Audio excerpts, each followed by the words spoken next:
তোমরাও কি আমার মতো কোনো রকম প্রি প্ল্যান ছাড়া শপিংয়ে যেতে ভালোবাসো? হঠাৎই কোনো এক রবিবার বরের হাত ধরে চলে গেলাম কাঁচরাপাড়ার শপিং করতে। মলে গিয়ে ডান দিক বাঁ দিক যেদিকে তাকাচ্ছি সেদিকেই অফার, শুধুমাত্র আমি যেই জিনিসগুলো পছন্দ করছিলাম সেগুলো বাদ দিয়ে।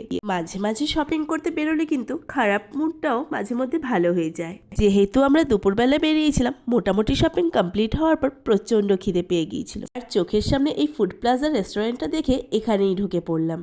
তবে যাই বলো না কেন, আমার মতো বিরিয়ানি প্রেমী কিন্তু খুব কমই আছে। আমি কিন্তু রেস্টুরেন্টে গেলে বেশিরভাগ সময় বিরিয়ানি অর্ডার করি। এই মাটন বিরিয়ানি যখন মেনুতে দেখি না, তখন হাজার রকমের আইটেম চোখের সামনে থাকলেও কেন কি জানি ফিকে লাগে। যেহেতু আমরা দুজনেই ডায়েটে আছি, তাই গোটা এক প্লেট বিরিয়ানি খাওয়া সম্ভব নয়, তাই আমরা অর্ডার করেছিলাম একটা স্পেশাল মাটন বিরিয়ানি। যাই হোক, আজকের এই শপিং আর খাওয়া দাওয়া নিয়ে ওভারঅল দিনটা কিন্তু বেশ ভালোই কাটলো। হঠাৎ করেই কোনো প্ল্যান ছাড়া এভাবে ঘুরতে যাওয়ার অভিজ্ঞতা তোমাদেরও আছে নাকি? কমেন্টে কিন্তু অবশ্যই জানিও।